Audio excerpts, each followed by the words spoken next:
أعوذ بالله السميع العليم من الشيطان الرجيم بسم الله الرحمن الرحيم الحمد لله رب العالمين والصلاة والسلام على أشرف المرسلين سيدنا محمد وعلى آله وصحبه أجمعين ባለፉት ሐለቃዎቻችን ስለ ነቢያቶች ታሪክ እያየን ነበር። በነዛ ሐለቃዎቻችን ከአደም በፊት ስለነበሩት ስለ ጠቅላላው የዩኒቨርሱ ፍጥረት ለማየት ሞክረናል። የነቢዩላህ አደምን አለይሂ ሰላም አፈጣጠርም እንደዚሁ ለማየት ሞክረናል። ካፈጣጠራቸውም በኋላ አላህ ሱብሓነሁ ወተዓላ ባፈጣጠራቸው ከመፈጠራቸውም በፊት የሰጣቸውን ክብርና ከፈጠራቸውም በኋላ መላእክት ያሰጀደላቸውን እንዲሁ ደግሞ ወደ ጀነት እንዲገቡና የጀነትን ህይወት እንዲኖሩ ከእናታችን ሐዋ ጋር ያደረጉትን ቆይታ በጀነት ውስጥ ደግሞ አላህ የከለከለውን ነገር በመፈጸማቸው የደረሰባቸውን እንደገና በመጨረሻም ደግሞ ጀነት ውስጥ ሆነው ያደረጉትን ተውበትና ወደ መሬትም በተውበታቸው ሳቢያ ማዕረግ ተሰጥቶት አደም ነብይ ሆኖ የተመረጠ ሆኖ እንደወረደ ከሱም ጋር ደግሞ አላህ ሱብሓነሁ ወተዓላ ለሱ ስጁድ አላደርግም በማለቱ እስከ የውመል ቂያማ ድረስ እንዲረገምና ከሰማይ ቤትም እንዲወርድ የተደረገው ሸይጣን እንዲወርድ ተደርጎ በምድር ላይ ያደረጉትን ህይወት የወለዷቸውን ልጆች እንዲሁ ደግሞ በልጆቻቸው መካከል የተፈጠረውን አለመግባባትና የደረሰውንም ሸይጣን ያደረሰውንም ኪሳራ ለማየት ሞክረናል። ከዛም ከነቢዩላህ አደም በኋላ ልጃቸው ሺት የተባለው አለይሂ ሰላም ነብይነትን ይዞ ኡማውን ሲያገለግል እንደነበረና በኋላም ነቢዩላህ ኢድሪስን አላህ ልኮ ህዝባቸውን እያገለገሉ ቆይተው በመጨረሻም በአራተኛው ሰማይ እንዳለፉ ከዛም በኋላ እንግዲህ ይሄ ሁሉ ሲኖሩ በእስልምና ላይ የቆየው ማህበረሰብ ቀስ በቀስ በሸይጣን አማካኝነት ማጋራት ወይም ሽርክ አጋጥሞት ያንን ሽርክ ተስፋፍቶ ያለውን ህብረተሰብ አዳርሶ አንድ ሙስሊም እንዳይኖር ሆኖ በመጨረሻ አላህ ሱብሓነሁ ወተዓላ ያው ህዝቡ መዳን ነበረበትና ነቢዩላህ ኑህን አለይሂ ሰላም ለዛ ኡማ ልኮ ይህን ኡማ ነቢዩላህ ኑህም በዳዕዋ እየጠሩት ከሽርክ እንዲወገድ ሽርክ ውስጥ መዘፈቁ ትክክል እንዳልነበረ ይህንን እያስተማሩ ቆይተው በመጨረሻ ግን ህዝባቸው አልቀበልህም አላምንልህም ብሏቸው አላህም ከዚህ በኋላ እነዚህ ሰዎች አያምኑም ብሎ ካረጋገጠላቸው በኋላ ቀጣዩ ትውልድ መዳን ስላለበት እነዚህ ሰዎች ቢቆዩ የልጅ ልጆቻቸውን አትመኑ እያሉ እየሰበኩ ስለነበረ ቀጣዩ ትውልድ መዳን ስለነበረበት ይሄ ህዝብ መጥፋት አለበት በሚል ውሳኔ ላይ ደርሰው ኑህ አለይሂ ሰላም ለአላህ ዱዓ ባደረጉት መሰረት አላህም ያንን ሙሽሪክ ወይም ደግሞ አጋሪነትን ያሰፈኑትን እንዲሁ ደግሞ ህዝባቸውን በተለያዩ ወንጀሎች በኑህም ላይ ሲቀልዱና ኑህንም ሲያሰቃዩ የነበሩትን ሰዎች እንዲጠፉ በወሰነው መሰረት ነቢዩላህ ኑህ መርከብ እንዲሰሩ ተደርገው በዛ የመዳኛ መርከብ እንግዲህ የነቢዩላህ ኑህ ቤተሰቦችና ከሱ ጋር ያመኑት አማኞች ሌሎችም መዳን የነበረባቸው እንስሳዎች አብረዋቸው እንግዲህ ከዛ ከጦፋን ከዛ አደጋ እነዚህ ሰዎች ብቻ ተርፈው ሌላው እንዲሰጥም ተደረገ። ከዚያም ከሰፊናው ወይም ከመርከቧ የወረዱት ሰዎች እስልምናቸውን እንደያዙ በዚሁ እንዲሁ በኢማን እየኖሩ ሳለ ወደ ደቡብ አረቢያ ይኖሩ የነበሩት አድ የተባሉት ሰዎች እንደዚሁ አሁንም ሸይጣን ሁሌ ሙስሊም ውስጥ በመግባት ወደ ስህተት ማስገባት ስራው ስለሆነ አሁንም እንደዚሁ ያን ህዝብ አሳስቶ እነዚያ ህዝቦች ከሀቅ እንዲርቁና እንዲሁ ደግሞ በጣም ግዙፍ ስለነበሩ በሰውነታቸው እየተኮፈሱ መሰራት የሌለባቸውን ለፉክክር ለጨዋታ የሚሰሯቸውን ህንፃዎች፣ ግንባታዎች ነቢዩላህ ሁድን አለይሂ ሰላም ልኮ ሊያስተካክላቸው ቢሞከርም ነቢዩላህ ሁድን አስተባበሉ፣ ስቃይም አደረሱበት፣ ሰደቡት፣ እብድ ነህ አሉት። ከዚያም በመጨረሻም ማመን ስላልቻሉ አላሁ ስብሓንሁ ወተዓላ በንፋስ እንዲሁ ጨርሷቸዋል፣ እነሱንም ማለት ነው። ከዚያም በኋላ ሁድና አማኞቹ አብረውት የነበሩት አማኞች እየኖሩ ልክ ከአሁን በፊት እንደገጠመው ሁሉ ከዚሁ ከአድ ሁለተኛ አድ የሚባሉት ሰሙዶች በሰሜናዊው አረቢያ ሂጅር በሚባለው አካባቢ ይኖሩ ነበርና ኑሯቸውም ከዚሁ ከነሱ ጎሳ ከነበሩት ከአዶች ብዙ የተለየ አልነበረም። ህንፃዎችን ይገነቡ ነበር። አላስፈላጊ በሆነበት ቦታ ሁሉ የማይኖሩበትን ቤቶች ይገነቡ ነበር። ህንፃዎችን የማይኖሩበትን ቤት በመገንባት ህንፃዎችን በመፎካከር ግድቦችን እንዲሁ ደግሞ እነዚህ ምንም የማይጠቀሙባቸውን ነገሮች በመፎካከር ብቻ እየሰሩ አመፀኞች በመሆናቸውና ኩራተኞች ስለነበሩ ሌሎችን ደግሞ ደካማ ሰዎችን ያጠቁ ስለነበረ እነዚህንም ሷሊሕ የሚባልን ነቢይ ልኮ አላሁ ስብሓንሁ ወተዓላ ቢያስጠነቅቃቸውም ሊስተካከሉ ባለመቻላቸው አላሁ ስብሓንሁ ወተዓላ መቅሰፍትን አውርዶ በድምፅ እንዲሁ በመሬት መንቀጥቀጥ እነዚህንም ሰዎች ያው አጥፍቷቸዋል። ሷሊሕና እሱ ጋር አማኝ ሆነው የነበሩት ሰዎች ድነው ማለት ነው። እነዚህን ካየም በኋላ ነበር ያው የነቢያቶችን ከአደም እስከ ሷሊሕ ያሉትን ለማየት የሞከር ነው። ከዚህ የሚቀጥሉትን እንግዲህ ነቢይ ነው ዛሬ ለማየት ሞክረው።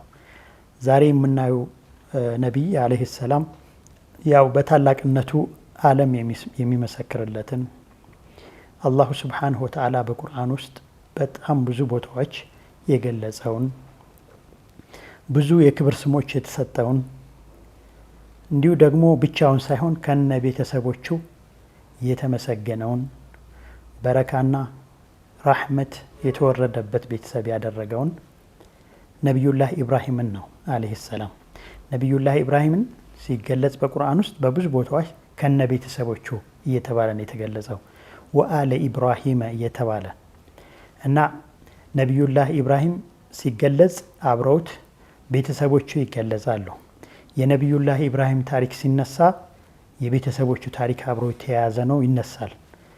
የነቢዩላህ ኢብራሂም ክብር ምን ነበረ? ነቢዩላህ ኢብራሂም ይህን ክብር ያገኘው በምንድን ነው? ነቢዩላህ ኢብራሂም አለይሂ ሰላም ልጆቹ እነማን ነበሩ? ነቢዩላህ ኢብራሂም ከልጆቹ ጋር ምን ሰራ? ነቢዩላህ ኢብራሂም እስከ መጨረሻው ትውልድ ድረስ እንዳይረሳ ያደረጉት ተግባሮቹ ምንድናቸው? ከነቢዩላህ ኢብራሂም ምን እንማራለን የሚሉትን ለማየት እንሞክራለን በዚህ ታሪክ ውስጥ ማለት ነው ኢንሻአላህ። አላሁ ስብሓንሁ ወተዓላ ወለቀድ አተይና ኢብራሂመ ሩሽደሁ ሚን ቀብል ወኩና ብሂ ዓሊሚን ይላል አላሁ ስብሓንሁ ወተዓላ። ለነቢዩላህ ኢብራሂም ድሮውኑ እናቀው ስለነበረ መልካም ጎኑን እናውቅ ስለነበረ ለሱ መመራትን ፊቱን ሰጥተነዋል ይላል አላህ ስብሓንሁ ወተዓላ። ማለት ነቢዩላህ ኢብራሂም አዋቂ ተደርጓል ማለት ነው። ቀድሞው ነው ነቢዩላህ ኢብራሂም በምን አይነት ማህበረሰብ ውስጥ ነው ይኖር የነበረው?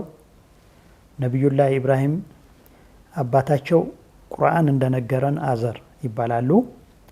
ምንም እንኳ አንዳንዶች ይሄ አዘር ተብሎ የተገለጸው አባቱ አጎቱ ነው፣ አባቱ ሌላ ነው ቀድሞ ሙቷል የሚል አቋም ቢኖራቸውም ነገር ግን ያው ብዙዎቹ ዑለማዎች ይሄ አዘር አባቱ እንደሆነ ይገልጻሉ። ስለዚህ አንዱን ይዘን ያው ከዚህ ጋር እንቆያለን ማለት ነው። ወለቀድ አተይና ኢብራሂመ ሩሽደሁ ሚን ቀብሉ ወኩና ቢሂ ዓሊሚን። ስለሱ በደንብ እናውቃለን መልካምነቱን፣ በልጅነቱ ጀምሮ ያለውን እንትን በደንብ እናውቀዋለን እያለ ነው አላህ። እውነት ነው፣ በደንብ ያውቀዋል አላሁ ስብሓንሁ ወተዓላ የሰራው እሱ ነውና። አላ የዕለሙ መን ኸለቅ ወሁወ ለጢፉል ኸቢር። ስለዚህ አሁን እሱ ለኛ እየገለጸልን ነው። አላህ በደንብ የምናውቀው ነን ከልጅነቱ ጀምሮ። ስለዚህ በዛን ሰዓት ጭምትነትን፣ መልካምነትን፣ መመራትን ሰጥተነዋል ይላል አላህ ሱብሓነሁ ወተዓላ። ይሄ የሚታወቀው የነበረበትን ማህበረሰብ በደንብ ስናውቀው ነው። ኢብራሂም የነበረበት ማህበረሰብ ምንድን ነው? ኢብራሂም የነበረበት ህብረተሰብ ጣዖታትን በእጁ እየሰራ በእጁ የሰራውን ጣዖታት የሚያመልክ፣ ኢብራሂም የነበረበት ማህበረሰብ ወይም የተወለደበት ያደገበት ማህበረሰብ ከዋክብትን፣ ጨረቃንና ፀሐይን የሚያመልክ እንዲሁም ደግሞ የነበረውን ንጉስ የሚያመልክ ህብረተሰብ ነበር። እንዲህ ሶስት አይነት ህብረተሰብ ነው ማለት ነው ውስጡ ያለው።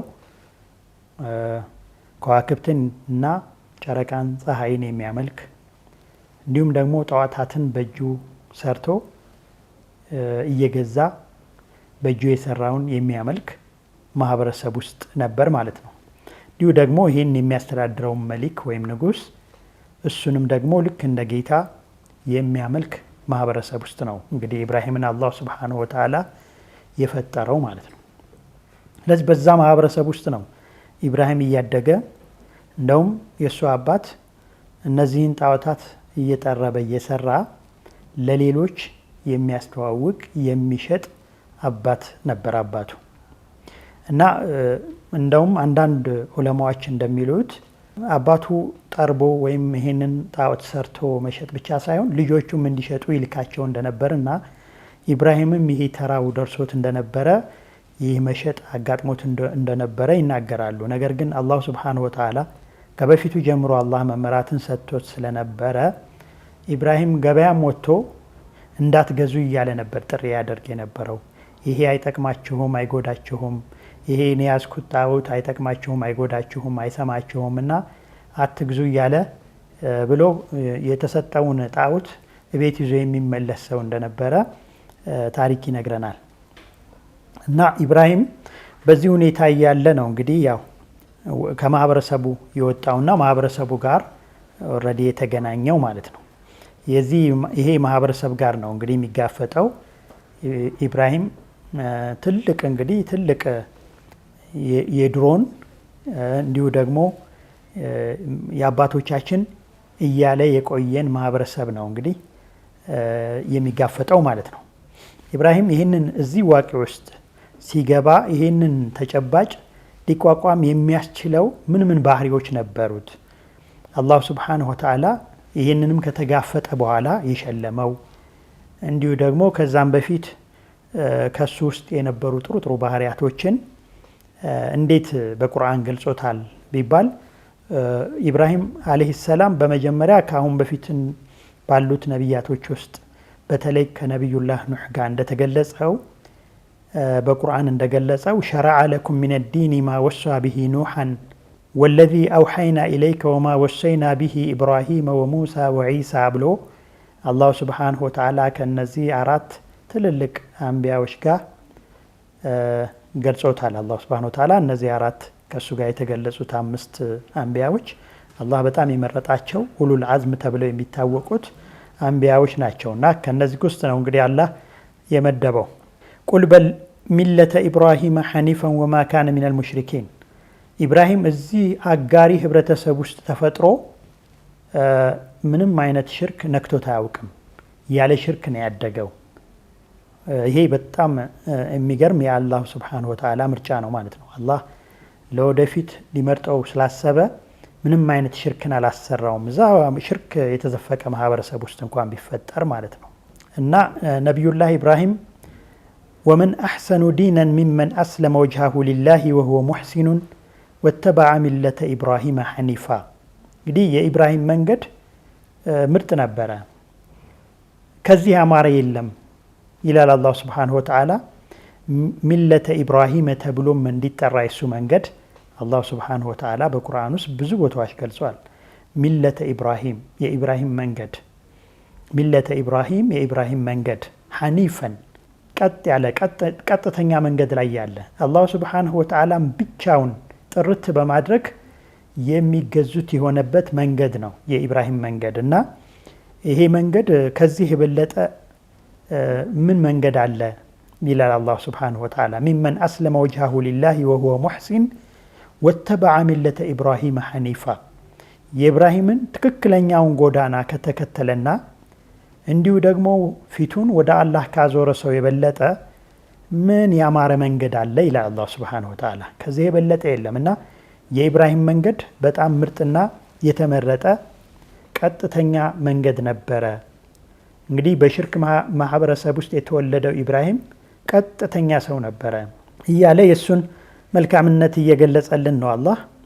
እና ኢብራሂም በእስልምና መንገድ ላይ ነበረ። የኢብራሂም መንገድ ቀጥተኛ የእስልምና ጎዳና ነበረ። ለአላህ ሱብሓነሁ ወተዓላ ቀጥ ብሎ የሚያድሩበት መንገድ ነበር እያለ ይገልጽልናል። እና ኢብራሂምም ሆነ የእሱ የልጅ ልጅ እንዲሁ ያዕቆብም ልጆቹን በሞተበት ጊዜ ሲነግራቸው ፈላ ተሙቱነ ኢላ ወአንቱም ሙስሊሙን እያለ ኑዛዜ እያደረገ እንደሞቱ ልጆቹም እንኳን እሱ እየነገረን ነው አላህ ሱብሓነሁ ወተዓላ። ወመን የርገብ አን ሚለቲ ኢብራሂመ ኢላ መን ሰፊሀ ነፍሰ ከኢብራሂም መንገድ የሚያገል የሚርቅ ሰው ሞኝ እንጂ ምንም አይደለም። ሞኞች ብቻ ናቸው የኢብራሂም መንገድ ትተው ሌላ መንገድን የሚከተሉት። የኢብራሂም ቀጥተኛ ወደ አላህ የሚወስደው ጎዳና ይሄን የማይከተል ሰው ሞኝ ሰው ብቻ ነው ይለናል አላህ ሱብሓነሁ ወተዓላ። እንዲሁ ደግሞ ኢነ ኢብራሂመ ለአዋሁን ሐሊም ኢብራሂም የኢብራሂምን ባህሪ ሲነግረን አላህ ሱብሓነሁ ወተዓላ ኢብራሂም አልቃሻ፣ በጣም አላህን የሚፈራ አዛኝ፣ ሐሊም ደግሞ የሚደርስበትን ማንኛውንም ነገር የሚሸከም ነበረ ይለናል አላህ ሱብሓነሁ ወተዓላ። እውነት ነው። ኢብራሂም አላህ ሱብሓነሁ ወተዓላ የተለያዩ ነገሮች ሲሞክረው በተለያዩ ነገሮችም ሲፈትነው የተለያዩ ነገሮችን ማዞት ቻይ ነበር። ያን ሁሉ የሚደርስበትን በላ ቻይ ነበር ማለት ነው።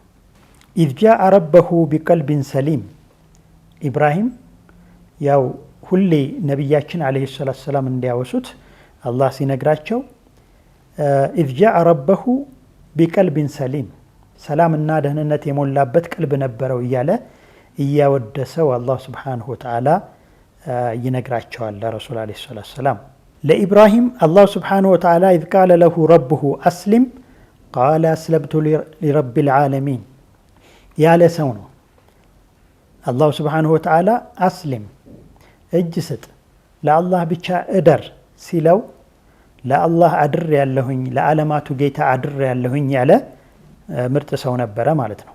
ወተኸዘ አላሁ ኢብራሂመ ኸሊላ ከሁሉ የበለጠ ደግሞ አላህ ይህ ሁሉ ባህሪውን የያዘውን ኢብራሂም ወተኸዘ አላሁ ኢብራሂመ ኸሊላ አላህ ምርጥ ወዳጅ ማለት በጣም ቅርብ ወዳጅ ከሑብ የበለጠ ነው ኺላ እና ከፍቅር የበለጠ መግለጫ ሰጥቶት ነው አላህ ኢብራሂም ኸሊል ነው በጣም ተወዳጅ ነው ብሎ የገለጸው ማለት ነው። ሻኪረን ሊአንዑሚሂ እጅተባሁ ወሀዳሁ ኢላ ሲራጢን ሙስተቂም ኢብራሂም አላህን አመስጋኝ ነበረ በሁሉም ነገር፣ ሲበላም ሲጠጣም ሲተኛም ሲነሳም በሁሉ ነገሩ አላህን አመስጋኝ ነበረ። አላህ በሰጠው ሁሉ ኒዕማ አላህን ያመሰግን ነበር።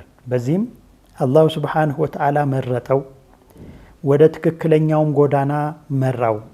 ወለቀድ ስጠፈይናሁ ፊ ዱንያ ወኢነሁ ፊል አኺረቲ ለሚነ ሳሊሒን በአዱንያም ምርጥ አድርገን መረጥ ነው፣ በአኺራም ደግሞ ከሷሊሖች ጋር ነው ኢብራሂም ይለናል አላህ ሱብሓነሁ ወተዓላ።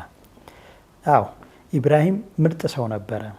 እውነት ነው። ነቢያችን ዓለይሂ ሰላቱ ወሰላም እንዳሉት የመጨረሻው ቀን ሰው ሁሉ ሲቀሰቀስ ሁሉም ራቁቱን ነው የሚቀሰቀሰው። ሁሉም ራቁቱን ልክ ሲወለድ ሳይገረዝ እንደተወለደው ሳይገረዝ ነው የሚቀሰቀሰው ማለት ነው። እና የመጀመሪያ ልብስ የሚለብሰው ግን ኢብራሂም ነው ይሉናል ረሱል ዓለይሂ ሰላቱ ወሰላም። ከሰው ሁሉ መጀመሪያ ልብስ የሚለብሰው ኢብራሂም ነው ይሉናል። ይሄ ታላቅ ክብር ነው ለኢብራሂም ማለት ነው። ኢነላህ አስጠፋ አደመ ወኑሐን ወአለ ኢብራሂመ ወአለ ዒምራን ዐለል ዓለሚን ይላል አላህ ሱብሓነሁ ወተዓላ። እና እሱም ብቻ ሳይሆን ደግሞ ከነ ቤተሰቦቹ ነው ከዓለም ህዝቦች ምርጥ ያደረግነው ይላል አላህ ሱብሓነሁ ወተዓላ። ስለዚህ ኢብራሂም ከነ ቤተሰቦቹ ምርጥ ነው እያለን ነው። እንግዲህ ምርጥ ተብለው ከተገለጹት 4 ክፍሎች አንዱ ኢብራሂም እና ቤተሰቦቹ ናቸው ይለናል በቁርአን አላህ ሱብሓነሁ ወተዓላ። ወአተይናሁ ፊ ዱንያ ሐሰነተን ወኢነሁ ፊል አኺረቲ ለሚነ ሳሊሒን።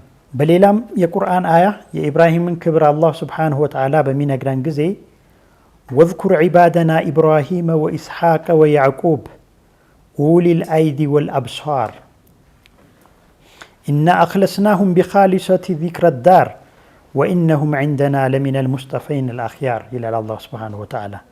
እና እሱንና ቤተሰቦቹን ከገለጸ በኋላ ነው አላህ ሱብሓነሁ ወተዓላ ምርጥ ናቸው፣ እኛ የመረጥናቸው ምርጦች ናቸው ይለናል አላህ ሱብሓነሁ ወተዓላ። እንዲሁ ደግሞ ሁሌ በዓለም በየአገሩ በየዓለሙ እንዲወሱ አድርገናቸዋል ይለናል አላህ ሱብሓነሁ ወተዓላ። ከእኛም ዘንድ ደግሞ ምርጦች ናቸው በሰው ዘንድ ብቻ ሳይሆን ይላል። ያው ሁሉም ሰው እንደሚያውቀው ኢብራሂምን አይሁድ ነኝ የሚለውም ነሷራ ነኝ የሚለውም ሌላውም ከነዚህ ውጪ ሁሉም ያከብረዋል፣ ስሙን ይጠራዋል፣ የኔ ነው ይለዋል። ስለዚህ ኢብራሂም በጣም ትልቅ ክብር የተሰጠው ነው በዚህ በአዱንያም በአኼራም ደግሞ የበለጠ ክብር የተሰጠው ትልቅ ሰው ነው ማለት ነው። ለኢብራሂም አላህ ሱብሓነሁ ወተዓላ እንደሚነግረን ኢነ ሃዛ ለፊ ሱሑፊ ልኡላ ሱሑፊ ኢብራሂመ ወሙሳ፣ እንዲሁ ደግሞ ሱሑፍ አውርዶለታል አላህ ሱብሓነሁ ወተዓላ ለሙሳና ለሌሎችም እንደተወረደው ማለት ነው።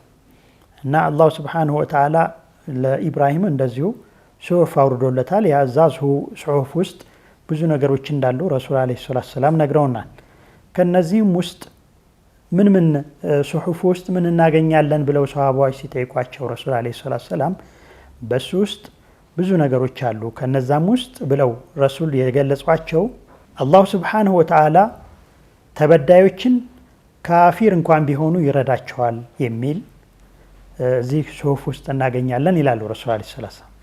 ተበዳይን ካፊር እንኳን ቢሆን አላሁ ሱብሓነሁ ወተዓላ በደሉን ይወጣለታል፣ ይረዳዋል ብለዋል። በዚህ በኢብራሂም ሱሑፍ ውስጥ የሚገኝ ነው። በኢብራሂም ሱሑፍ ውስጥ ሌሎች ነገሮችም ይገኛሉ። ነቢያችን ዓለይሂ ሰላቱ ወሰላም እንደነገሩን ከነዚህም ውስጥ አለል ዓቂሊ አእምሮ ላለው ሰው ጊዜውን ለ4 መክፈል ይኖርበታል ይሉናል። ይሄ በኢብራሂም ሱሑፍ ውስጥ ያለ ረሱል የነገሩን ነው። አእምሮ ያለው ሰው ጊዜውን ለ4 መክፈል ይጠበቅበታል ይሉናል። ኢብራሂም ሱሑፍ ውስጥ ጊዜው በመጀመሪያ አላሁ ሱብሓነሁ ወተዓላን ብቻ የምንመካከርበት የሙናጃ ወቅት ሊኖረን ይገባል። ከአላህ ጋር የምንወያይበት፣ ለአላህ ውስጣችን ያለውን የምንገልጽበት፣ አላሁ ሱብሓነሁ ወተዓላን እኛ የምናቀርብበት፣ ውስጣችን ያለውን ችግራችንን የምናቀርብበት ማለት ነው።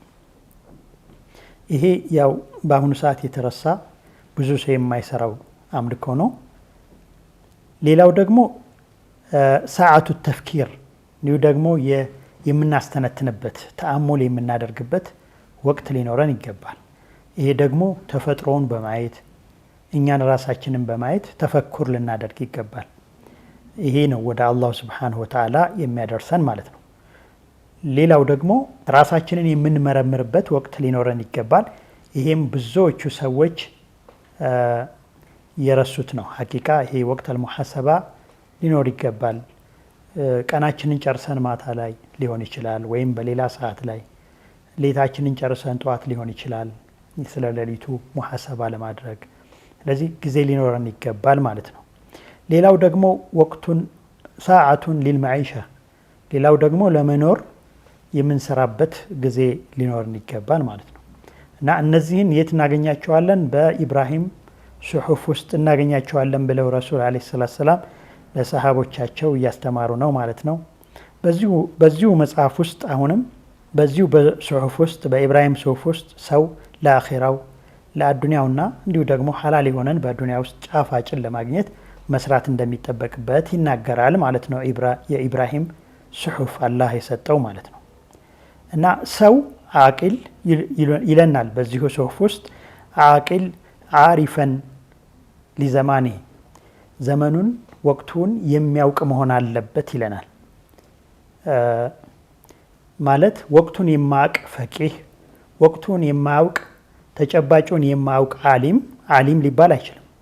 ዒልሙን ከወቅቱ ወይም ደግሞ ከተጨባጩ ጋር ማገናኘት መቻል አለበት እና አቂል የሆነ ሰው ዘመኑን ወይም ተጨባጩን የሚያውቅ መሆን አለበት የሚለንን ያስተላልፍልናል ማለት ነው የኢብራሂም ሱሑፍ። እና የኢብራሂም ሱሑፍ እንዲህ አይነት መልእክቶች አሉት ብለው ረሱል ዓለይሂ ሰላቱ ወሰላም ነግረውናል ማለት ነው። እና ይሄ የኢብራሂምን ክብር የኢብራሂምን ታላቅነት እየተናገርን የመጣንበት እንትን ነው። ወጀዐልና ፊ ዙርየቲሂ ኑቡወተ ወልኪታበ ወአተይናሁ አጅረሁ ፊ ዱንያ ወኢነሁ ፊል አኺረቲ ለሚነ ሳሊሒን። ኢብራሂምን ከተሰጠው ክብር ውስጥ ነው ይሄም። ወጀዐልና ፊ ዙርየቲሂ ኑቡዋ ነቢይነትን በሱ ዘር ውስጥ አደረግን ይላል አላሁ ሱብሓነሁ ወተዓላ። እንዲሁ ደግሞ ኪታብንም በሱ ዘር ውስጥ አደረግ ነው። ትልልቆቹ መጽሐፍቶች ተውራት፣ ዘቡር፣ ኢንጂል እና ቁርአንም አሁንም በሱ ልጆች ውስጥ የተሰጠ ነው። ሌሎችም አንቢያዎች እንዲሁ ከልጁ ከኢስማኤል ከልጁ ከኢስሐቅ የተወለዱ ናቸው አንቢያዎችም ሁሉ እና ይሄ ትልቅ የተሰጠው ክብር ነው በዚህ በአዱንያ። በአኺራም ደግሞ ወኢነሁ ፊል አኺረቲ ለሚነ ሷሊሒን ቅድም እንዳየነው በአኺራም እንደዚሁ ከመልካሞቹ ነው ኢብራሂም ይለናል። ኢብራሂምን ብቻ ሳይሆን በዚህ በአዱንያ ላይ የኢብራሂም ቤተሰቦች የተለያዩ ማዕረጎችንና እንዲሁ ደግሞ የተለያዩ ሽልማቶችን አላሁ ስብሓነሁ ወተዓላ ሸልመዋል። ፈቀድ አተይና አለ ኢብራሂም አልኪታብ ወልሕክመተ ወአተይናሁም ሙልከን ዐዚማ። እንዲህ ኢብራሂምንና የኢብራሂምን ቤተሰቦች ኪታብን ቅድም እንደተባለው አራቱን መጽሐፍቶች ማለት ነው። ወልሕክመተ እንዲሁ ደግሞ ጥበብን የተለያዩ እውቀቶችን፣ ወአተይናሁም ሙልከን ዐዚማ ታላቅ የሆነም ንግስና ሰጥተናቸዋል የኢብራሂም ቤተሰቦች ይለናል አላሁ ስብሓነሁ ወተዓላ። እንግዲህ ከኢብራሂም ቤተሰቦች ውስጥ ነው ብዙ ትልልቅ ዓለምን እስካሁን ድረስ የሚገልጻቸውና ታሪካቸው ሁሌ የሚነሱት መሊኮች ስማቸው የሚነሳ እንደነ ዩሱፍ አለይሂ ሰላም እንደነ ዳውድ አለይሂ ሰላም እነዚህ ሁሉ በአስተዳደራቸው ዓለም እስካሁን ድረስ የሚገልጻቸው አንቢያዎች በኢብራሂም ልጆች ውስጥ የተሰጡ ናቸው። ነቢዩላህ ሱለይማን አለይሂ ሰላምም እንደዚሁ በኢብራሂም ቤተሰቦች ውስጥ የተሰጠ ንጉስ ነው ማለት ነው እና ይህንንም ለኢብራሂም ቤተሰቦች የሰጠ ነው ትልቅ ሀብት ነው ይለናል። እንግዲህ እነዚህ ማዕረጎች ሁሉ ለኢብራሂምና ለቤተሰቦቹ የተሰጡ ናቸው። ይህን ኢብራሂምን ነው እንግዲህ አላሁ ስብሓነሁ ወተዓላ አሁን ታሪኩን እንድናወራና እሱንና ቤተሰቦቹን እንዲሁ ቤተሰቦቹ ደግሞ ልጆቹ ከነዚህም ውስጥ ኢስሐቅ፣ እስማኤል፣ ሉጥና እንዲሁ ደግሞ ከተቻለም ያዕቆብን እነዚህ ቤተሰቦቹ ናቸው። ያው ሌሎቹም የኢብራሂም ቤተሰቦች ቢሆኑም እንኳ ነገር ግን እነዚህን አተኩረን ደግሞ በዚህ ታሪክ ውስጥ ኢንሻአላህ በተራ ለማየት እንሞክራለን ማለት ነው።